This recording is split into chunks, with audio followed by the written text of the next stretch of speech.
It's my pleasure to introduce our next panel. My name is Karen Patterson, and I am the curator of the Mirror of the Universe series.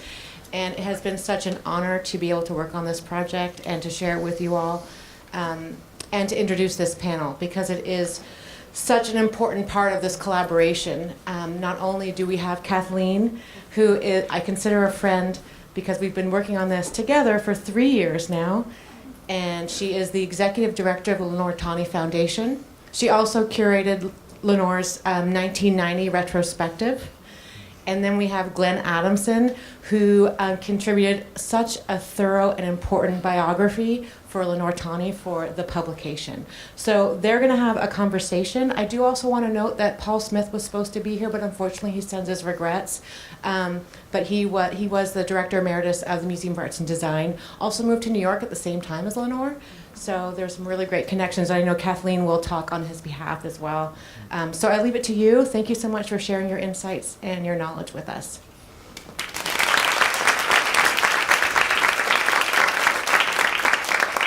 So Glenn and I are going to have a conversation about Lenore. Can everyone hear? About Lenore's life. Because in certain ways, many details of it are not very well known. And I think they'll become very clear to you in a little while when you're able to go through the exhibition. I will start, as Karen mentioned, with a few words from Paul, who was so sorry that he was not able to be here today.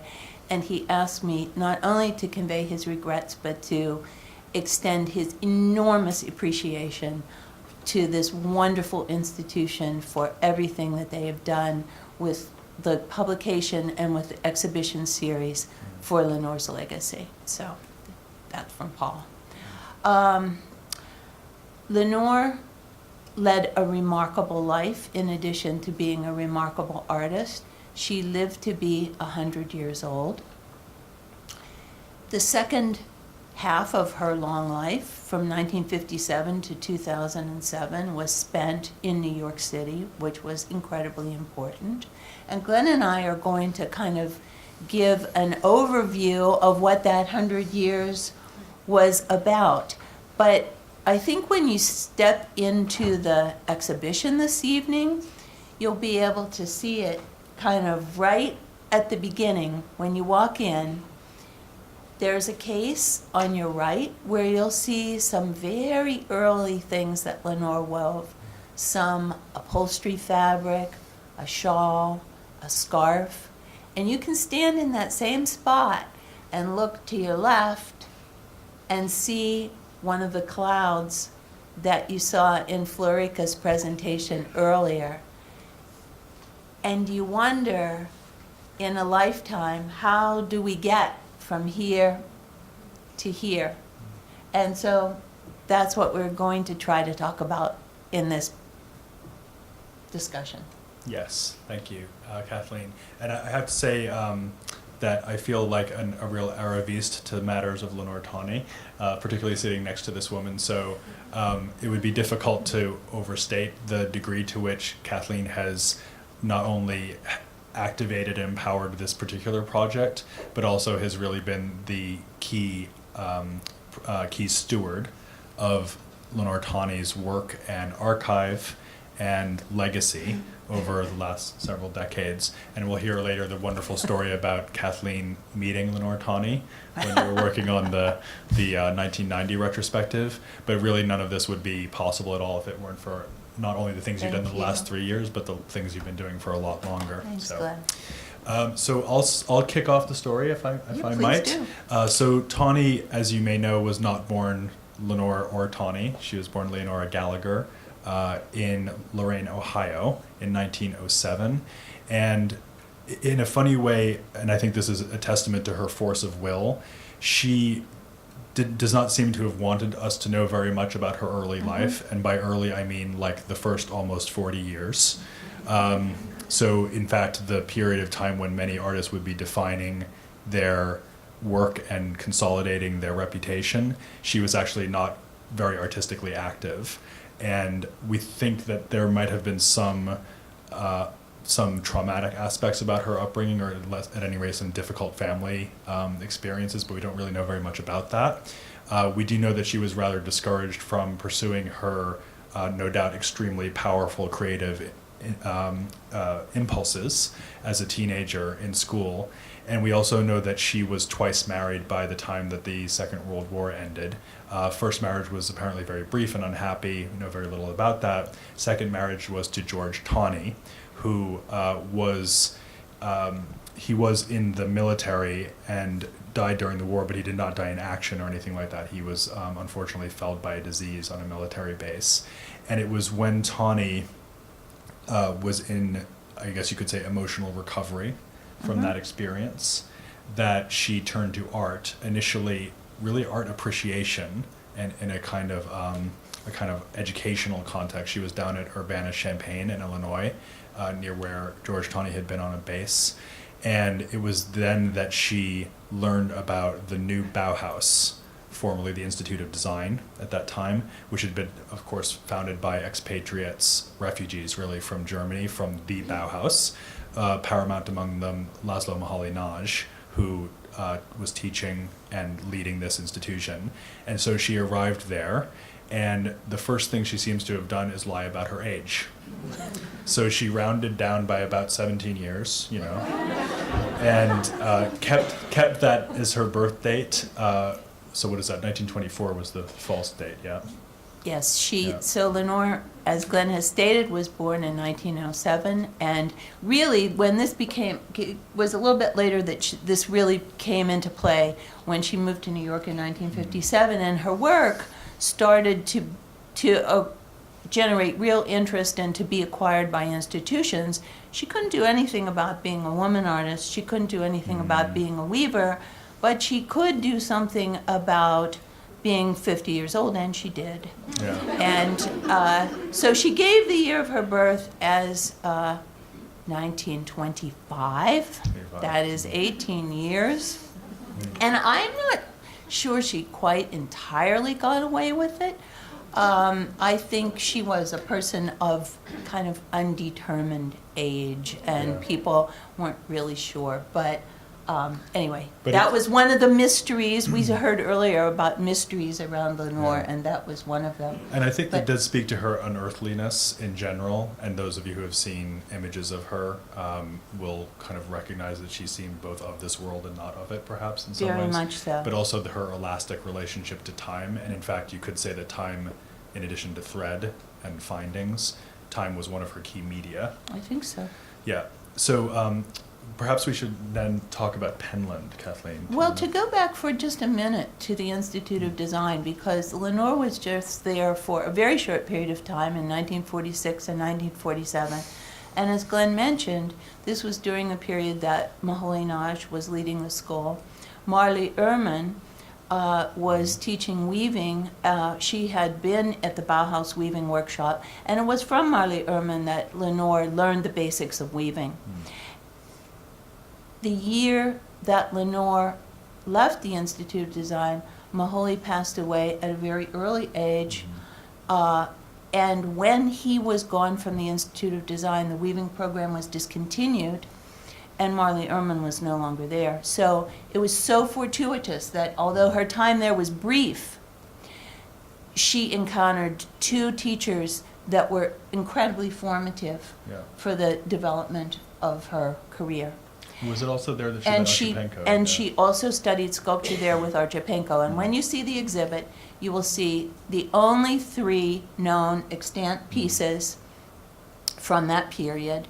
She was doing clay sculptures very much in the style of Archipenko.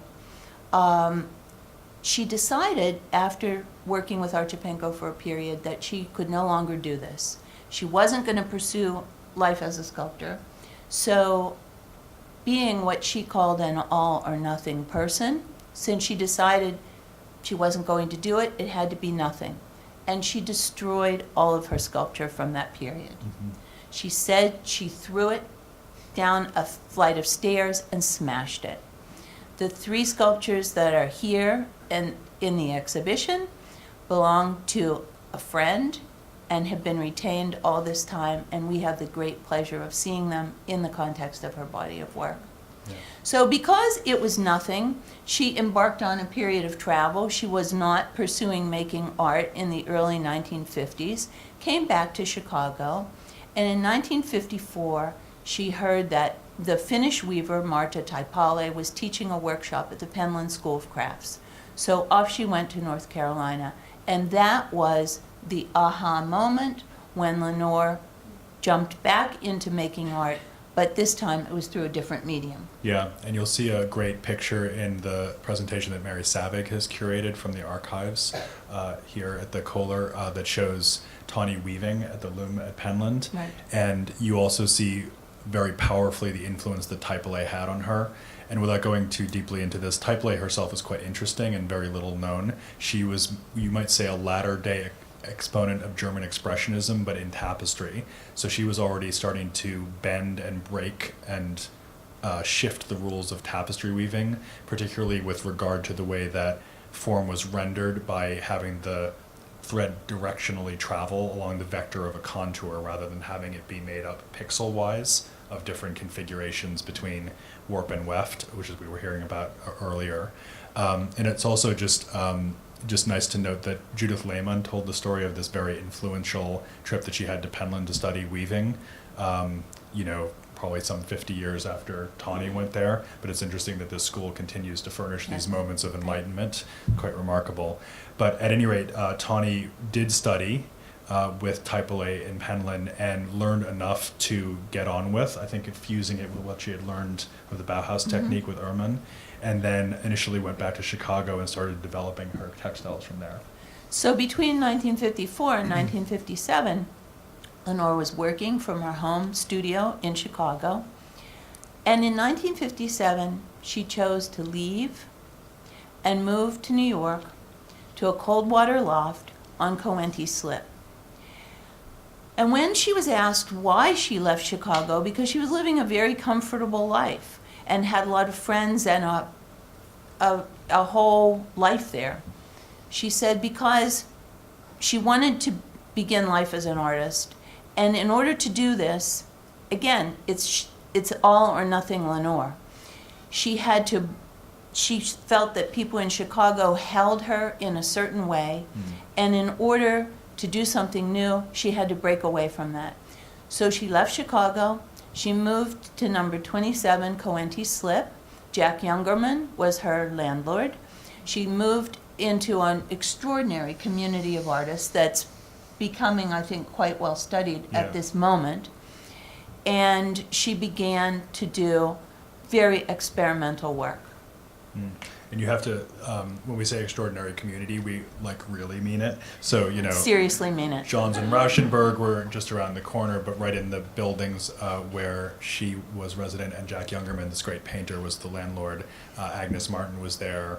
Robert Indiana was also a close friend of theirs. Ellsworth Kelly was there. So it was a real center, and it's also very interesting to contrast with the uptown crowd of the abstract expressionists gathered around the Cedar Bar, who were sort of hard drinking and loud and macho.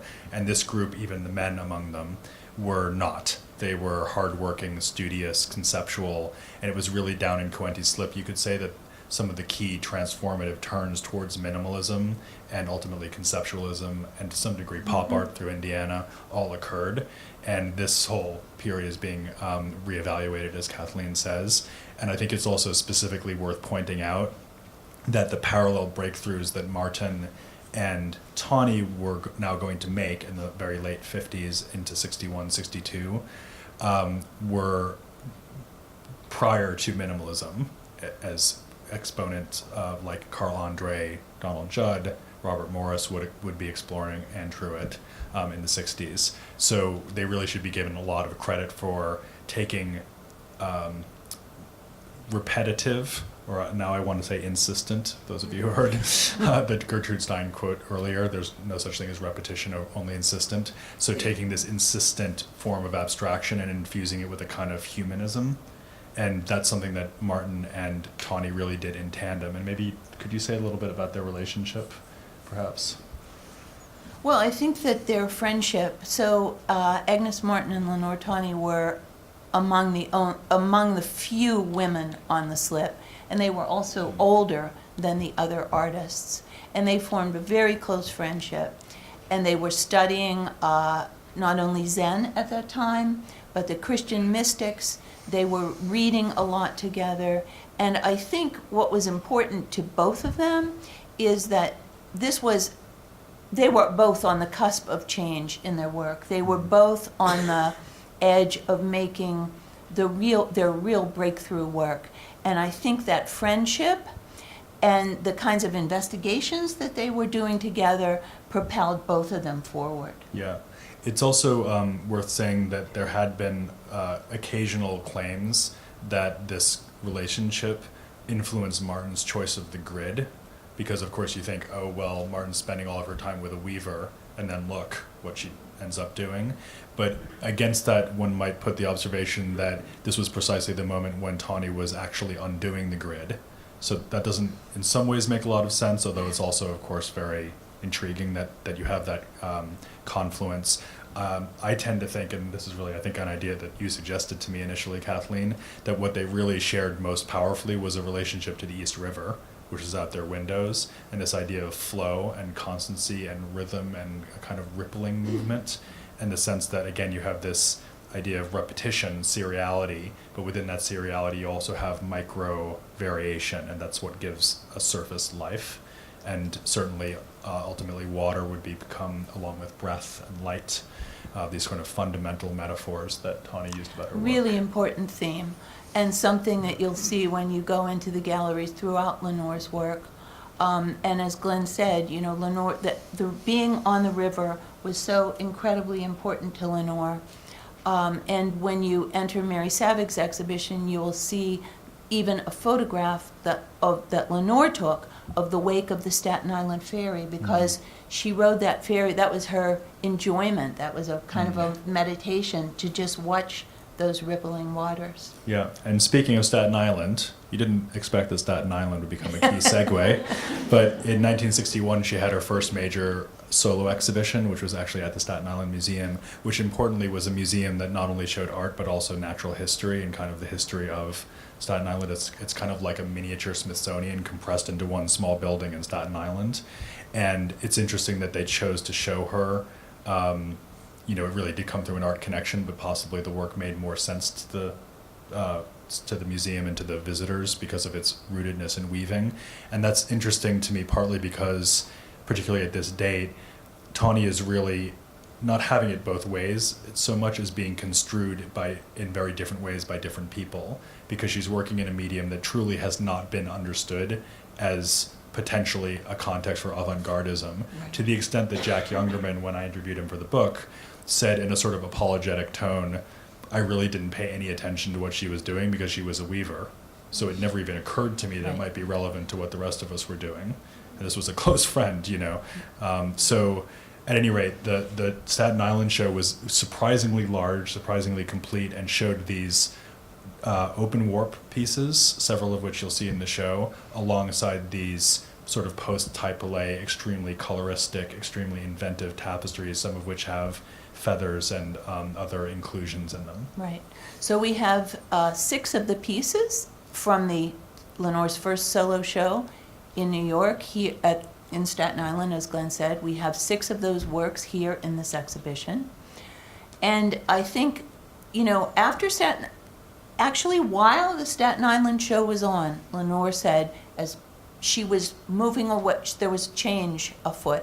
She was getting a lot of acclaim. There was a lot of interest in the work and in the show, but she felt that she was about to do something different. So while the Staten Island show was up, she ordered a tremendous quantity of linen in black and natural, didn't really know how she was going to use it, but she had moved from 27 Coenty Slip around the corner to 27 South Street, where she was living in 3 floors of what had been a sailmaker's loft in the slip area. This 3-story residence included a working hoist, I believe, that had been used for sails. And Lenore had the potential in that space to make things of great scale, many of which you will see in the exhibition. Yeah. In fact, because she moved from 27 Coenty Slip to 27 South Street, she thought she should make a piece 27 feet tall. And she did. We don't have it here, but she was working at that point on great scale, and immediately after Staten Island began to change her approach to weaving. She began to use the open reed that Florica spoke about earlier and make these extraordinary shaped woven forms. And by the way, while we're on the mystical numerology part of the talk, I couldn't put this in the book, but I can tell you that while I was working on this project, as you just heard from Kathleen, Tawney's kind of key address was 27 South Street. So while I was working on the biography, I bought a house at 727 South Street. But it's a different South Street. Anyway, this is maybe a good moment to pause and return to some of the themes that Florence was talking about with the construction of the weaving and the sort of artistic implications of the open warp weavings, in distinction to the woven forms, which is what she's about to start making in sort of 61, 62. And as you heard, the really key technical issue with the open warp weavings is that she's leaving space. So instead of creating a tight matrix where the wefts are held in tension with the warps in an evenly distributed, pervasive manner across the object, you have this elasticity and variation. So there are often places where you can just put your fingers right through, as you'll see. And there's, of course, an obvious question. But we don't encourage you to do that. Right, good point, sorry. Yeah, Karen is like, I'm just saying. Yeah, sorry about that. But so you might ask yourself, well, why had nobody thought of this before? Because it seems like a pretty obvious thing to do, just use the thread as a drawing material. And of course, the reason is that it's extremely fragile, because if it's not held in tension, then all you need to do is grab the thread and pull on it and the piece comes apart. So it'd be like making a painting where you could just lift the brush strokes right off. And so Tawney was aware of this problem. In a lot of ways, she seems perhaps typically to have taken various inconsistent positions on it. So to some extent, she had a sort of quasi-proto-Eva Hesse attitude that what will be is what will be. And these objects are perhaps ephemeral, and that's fine because they're in their own moment. But then she also did this very interesting thing of glazing. And I wonder if you would talk about shadows, which is a really interesting inclusion in the show. So there are two. Yeah. Lenore really wanted, as Florica mentioned, to bring, from the very beginning, to bring light into the pieces. And she wanted them to be as open as possible. And she even spoke, as Glenn indicated, about the first time she began to do this, that she thought, well, when I take it off the loom, it might fall apart, but that's okay. Yeah.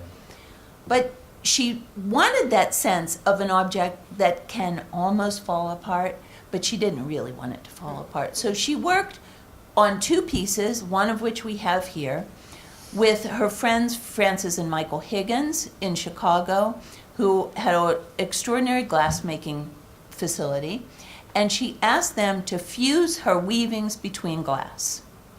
And there is one of them on view here today that was in the Staten Island exhibition, has not been shown since then, so you're seeing it for the first time in many decades, because it was cracked at that time. It has been conserved, and it's here, but you'll see the extent to which she wanted that weaving to be transparent and exist in space. Yeah.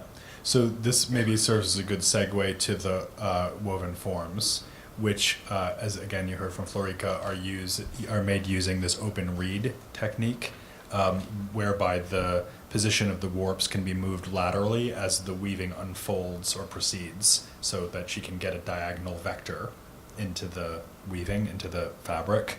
And this is important for a number of reasons. First of all, obviously, it introduces an entirely new compositional dynamic to what she can do. She can also open up space and let a different kind of air and light in. It also allows her to think about rhythm. And one of the things that I find so incredible, which might not ever occur to you if you're not a weaver, is that when Tawney was working on these things, she couldn't see them because you're just seeing a very small bit at a time. Because they're rolled, right? Once they're woven. And so it was only when she took the piece off the loom and unfurled it that she would see what she had done. And just keep that in your mind when you're looking at those objects. because some of them are 12, 15, 18. 18 feet tall. Right. And she has said that she made them without preparatory cartoons, Yeah. that they were made intuitively on the loom. Yeah, so it's quite extraordinary, and it shows not only her gifts as an artist, a compositional artist, formalist, but also it shows the extreme patience and focus that she was able to bring to the task.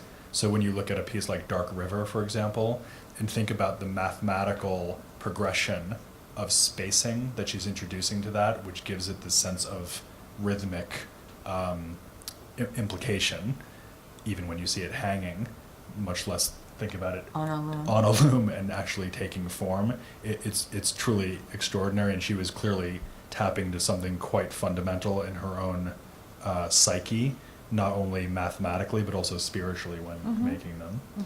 And so then these new works were in this very, very important show that it's too bad Paul's not here to talk about. Paul Smith, as I mentioned, couldn't be here, but he was actually the assistant director of what was then the Museum of Contemporary Crafts.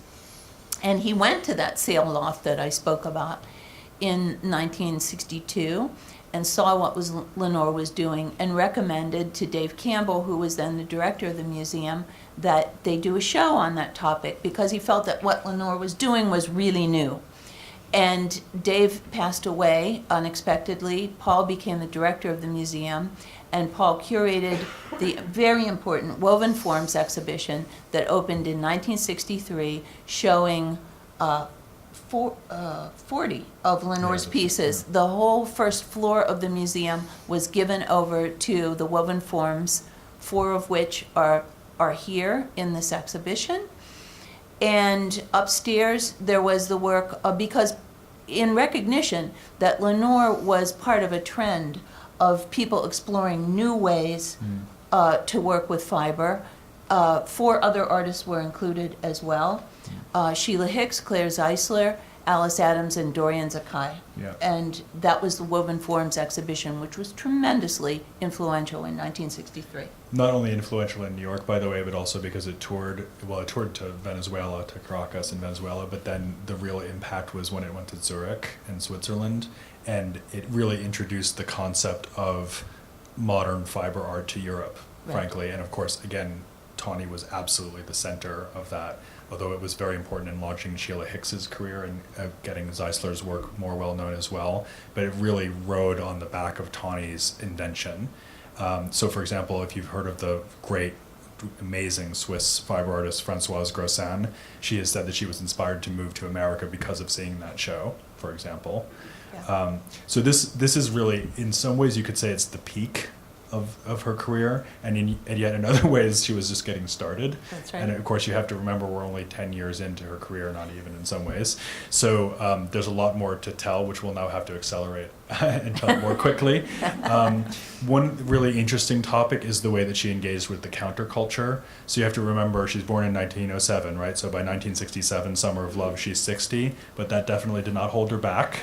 So there's a wonderful image that you'll see in Mary's archive gallery of her at a be-in that was organized by a group She's called immersed in a be-in. Immersed in a be-in, that's right. So light, sound experience organized by this group called USCO.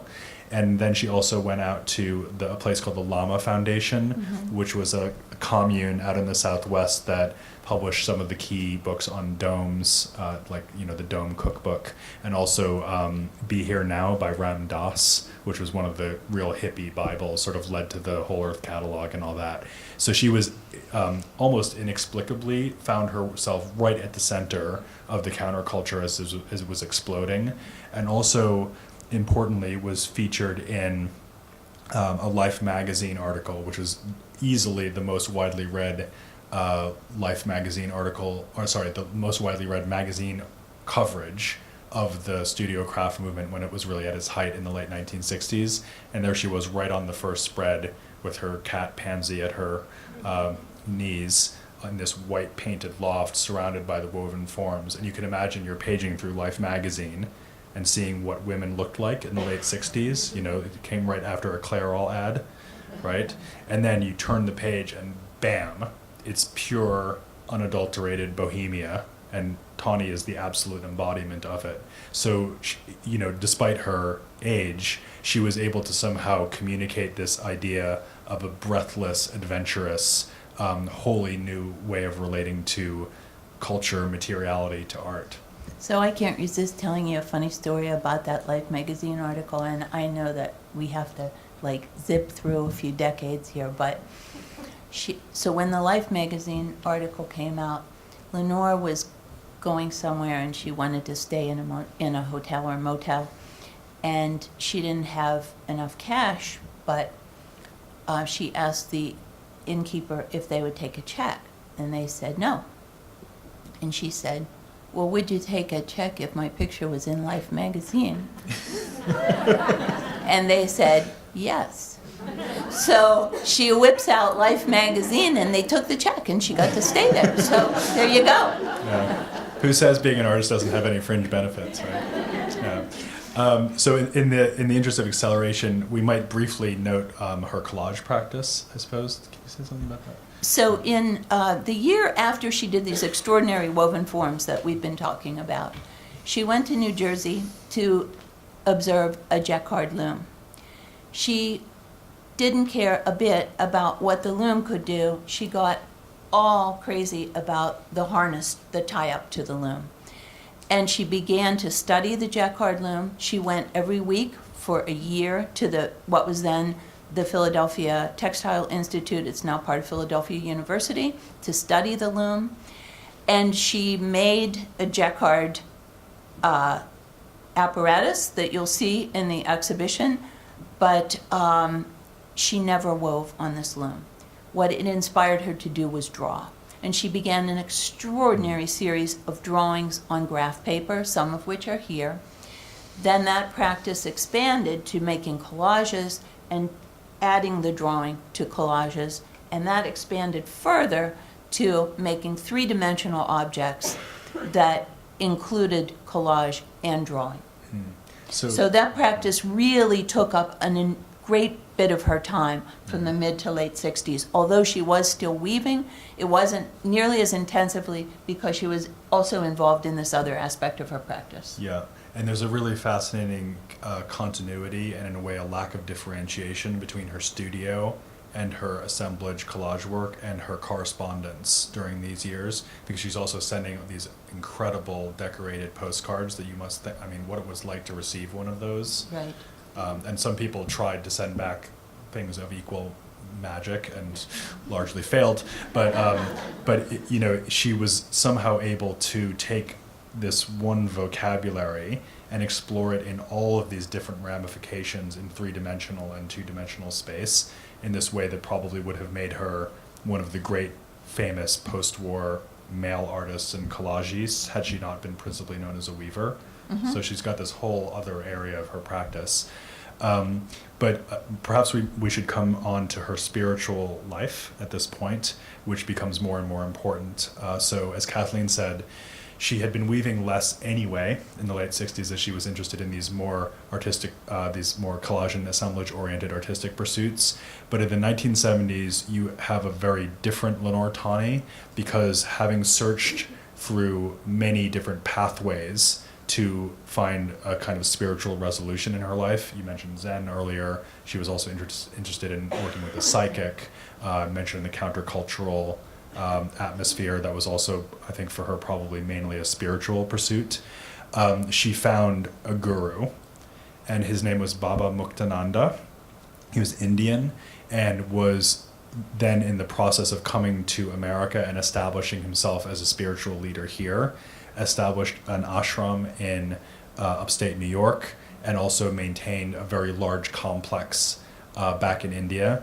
And Tawney plunged into this fully. Full on, Yeah, right. Yeah. And, you know, I think that did have a very profound impact on her work, partly because she was meditating and traveling so much as she followed this new spiritual leader, that it actually gave her much less time in the studio. Mm-hmm. But also it changed, I think, the conceptual framework of her approach to weaving, because she became even more interested in the durational aspects of it, the sense that it was itself a meditation practice, and she became more and more minimal in the formal intentions of the work. So you'll see, for example, a work called Dove in the show, or that beautiful orange weaving. In Fields of Light. Yeah, thank you. With these slits, that is very much like a kind of modernist mandala. And you just think these are absolutely objects of veneration and mental focus, and their reductiveness is part of that. So the work takes on great scale for the most part at that point. These are weavings that are 7 and 9 feet square. They're absolutely minimal. They're distilled down to a kind of essential iconography, a cross, the squared circle, and you see her repeating and exploring these things, which, as Glenn said, have very much a spiritual import. Yeah. By the way, if you have a chance to get down to the Art Institute of Chicago anytime soon, there's this amazing show called Weaving Beyond the Bauhaus, and it has this 12-foot square. Is that right, 12 foot? It's 12 feet. 13 even, and it's called Waters Above the Firmament. Which was actually Lenore's last work on the loom. Oh, is that right? Yes. Okay, so it's absolutely, going on a high note, but it's huge, and we have a small version, essentially, of the same composition in the exhibition here, so you can see what that looks like. But that's also a very interesting object because she's attaching paper to the surface of the weaving, so it's another moment where she's thinking about the lateral movement within her practice, in this case between the collage and the textiles. So that was an important moment for her. It happened a little bit before the big Waters Above the Firmament, but she began to think of how she could integrate the collage practice with the weaving. Yeah. And it happened in these late weavings with the slit tapestry that Florica spoke about earlier. There are many, many slits, and then she's taken that collage paper and painted it usually and added it, and we have one of those wonderful pieces here in the exhibit. Yeah. So just very briefly to mention somebody of great importance who is Toshiko Takeezu, who the great potter, as great a potter as Tawney as a weaver and assemblagist. And Tawney really relied on Takeezu a great deal in these years, particularly in the late 70s, actually living in Takeezu's house in New Jersey. And you'll see several Takeezus in the show that were in the studio, and this isn't unique, so she had works by many other artists, including Peter Volkas, for example, in the studio, but you'll see there's a real footprint of Takeezu's work in Tawney's space, and it's also worth noting that they were often shown together because they were so close, and also because I think curators rightly saw that there was a natural juxtaposition between these two artists, because Takeezu's work, if you know it, is closed, so they're ovoid forms that are actually sealed at the top. So they're equally silent, but they're entirely interior and massive and weighty, obdurate and floor-bound. And Tawney's work, of course, is light, ethereal, open. So it's a kind of dark light contrast that you get by showing the two of them together. And it's actually there that it was in a show that both Tawney and Takeezu were in together that Andy DeGroat danced in the Cloud. That's right, in Forearmed Cloud. 1979. Yeah. Could you talk a little bit about the film? Well, maybe first we should talk a little bit about the clouds. clouds. Because actually, while Lenore was in India at the ashram that Glenn mentioned, she received a commission to do a piece for the Santa Rosa Federal Building in California. And she said she went out to visit the site, could not imagine anything she had done that far in her career hanging in that space because the space was massive. And she wanted to fill it, and she said she had to think about a new way to fill space.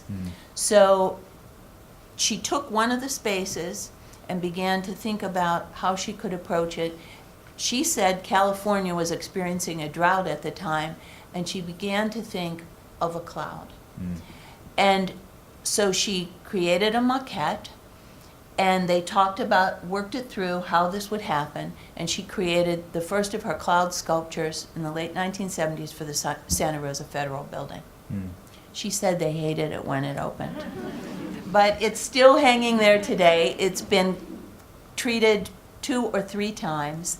And it was from there that she became interested in, as Florica pointed out earlier, weaving without weaving. So she was doing these extraordinary pieces that brought light right in and filled the space with volume without really filling the space. They were just all light. In 1979, she hung 4 of them, which are each 10-foot cubes, in a cross-shaped form.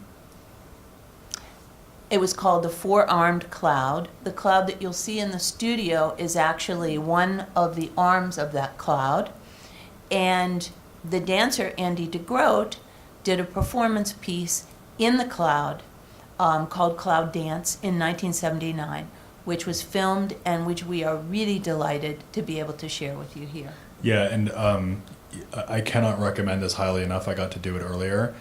Do find a moment to just, Karen has done this incredibly ingenious thing of putting the bench with the headphones with the soundtrack for the film on the opposite corner, so you see the film to some extent through the cloud, and do sit there and just give yourself some time to listen to that and watch the dance, and then look at the cloud itself shivering in the very faint wafts of air that are present in the gallery.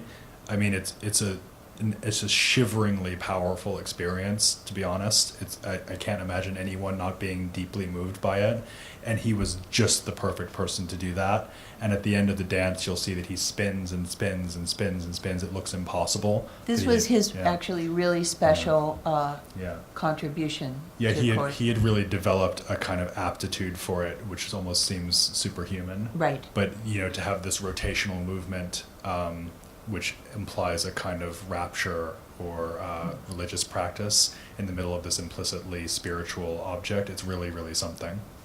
Yeah. So then I guess we need to wrap up and talk a little bit about the last couple of decades. But that means talking about you. Talking about you, I'm afraid. So, Lenore continued with the clouds. She continued with her collage and assemblage practice, but she was leading a very interior life. She had, as we've mentioned, a very active meditation practice. Lenore was never a big self-promoter. So she was doing her work, traveling, meditating, and in 1987, Paul Smith, so I was working at the then American Craft Museum, and Paul Smith was the director. Still. And he said these words to me: "Will you please go down to Lenore Tawney's studio and see if she has enough material to form the nucleus of a retrospective exhibition, which one could augment with a few key loans from outside sources." And I did go down to Lenore Tawney's studio, and there's the famous bubble blowing story. So there I was. This was 32 years ago, so I will say, just be careful if you invite me to dinner, because I tend to stay for a really long time. I mean, I really wouldn't have imagined that after 32 years I'd still be working with the same collection, but here I am. So I went down, I was very serious, I got off the elevator, and I said, "I'm here from the American Craft Museum to talk to you about this retrospective."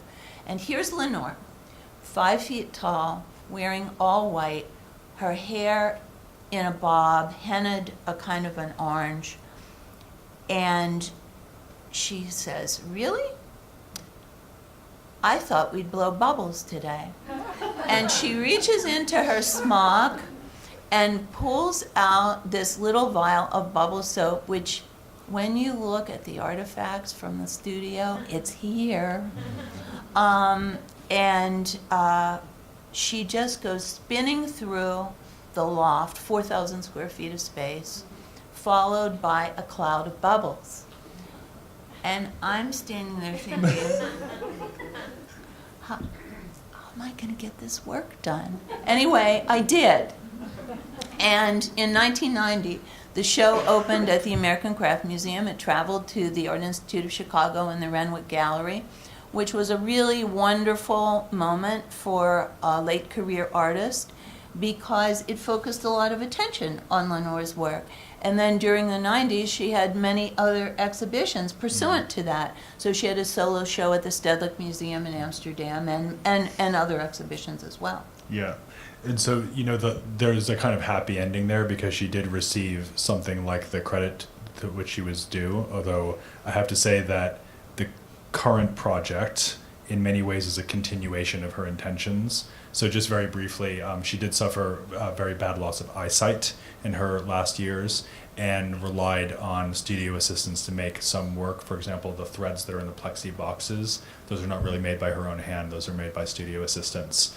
But they were very intentional on her part For sure. of going back to the drawings that I spoke about that she'd made on graph paper and translating them into 3 dimensions. Yeah, she also had this very nice idea that they could be maquettes for 40-foot tall sculptures, which is very nice, if the caller wants to take that on next. But at any rate, she did pass away at the age of 100 in 2007, but she had the foresightedness to set up a foundation, and the result of that essentially is what you're seeing here this weekend, because it was Kathleen's involvement as the head of the foundation and, of course, the board of the foundation, and crucially organizing the archive that allowed me to do the research for the book and everybody else who's been involved with it. And we had the great advantage that Kathleen did not have of having all that material accessible to us and a really well-organized sort of foundation, literally and figuratively, to build the show upon. So I guess I'll just end by saying that just as Lenore went all in, I started by telling you that she said she was all or nothing. I feel that the Kohler is all in too. They're all or nothing just the way that Lenore was. So when we began to discuss this project, they were all in. And it's just so wonderful to be here and to be able to share Lenore's work and legacy with you at this extraordinary place. And I hope you just love seeing the show. But Thanks. I don't know, Amy, do we have any time? Do we have time for a few questions if people Okay. have them? 10 minutes. Oh, super. Great. Does anyone have questions? You should. We will. Let's see, is this on? Are we on here? Let's just speak loudly. Okay. I'll repeat. Well, you were talking about her, where she came from, her marriage, her two marriages. How does she keep herself afloat all those years? Oh. Well, so that's a really good question. And so as Glenn mentioned, her second marriage was a very happy marriage, but very brief. Her husband, George Tawney, died after 18 months. And his parents had given Lenore and George property as a wedding gift, which Lenore inherited upon George's death. And it provided her with an income for many decades. So it enabled her to create these wildly experimental works without ever having to worry about producing work for the marketplace. And I think in that way, although she always spoke about his death as being the tragedy of her life, and I have no doubt that it was, it also freed her to become the artist that she became. So that was. Farming community and a man? She did. There were people that the land was farmed and then eventually sold in parcels. Yeah. It's a great question and an important point, because of course it's parallel to what a lot of the other experimentalists like Peter Volkas, to whom she's often compared in ceramics, were able to realize by having academic salaries. So they would teach, and that would support their very non-market oriented approach to an experimental form of craft. And in this case, it was a form of financial independence. But that's always good to remember, because of course craft had traditionally been bound within these economic pressures. And that was one of the main reasons that it didn't become an avant-garde. And it was these individual biographical forms of liberation that actually permitted it to happen, among other factors. When you mentioned her elastic relationship to time, Hmm. do you guys maybe comment on how that would factor into her assemblage work? her assemblage work. Well, of course, it's a topic in the assemblage work. So she does, she makes a lot of repetitive marks in the assemblage work, and also uses issues like scale. So, for example, she engages in a kind of micro writing, which is itself a mystical practice, by the way. But you can't write that small without taking a very, very great deal of care in doing it. So both in terms of the sometimes rather amusing content of the collage works, and also the manner of their rendering. It's also just funny to note that she was very interested in the date stamps that would go on the correspondence. She seems to me to have considered them to be completed by that. And there's a really lovely example where she mailed Toshiko Takeezu a Valentine on February 14th when they were living together. And she went down to the post office and had a date stamped and then sent to the house, and we still have it. Well, and there's another example in Mary's exhibition in which she made a postcard and sent it to herself in very, very tiny handwriting because, as Glenn said, that stamp was definitely the completion of the piece. Yeah. I was just going to say also that when she did her assemblages, she used found objects which had a history. Yes, Very great point. often, things that are old or from nature. Yeah. So I think that those are really Yeah, Right. not just literal objects that had a history, but also images. So she would often mix. Right. It's a great point. So she would often mix chronological periods in the space of one postcard, so you get the sense of cross-historical compression.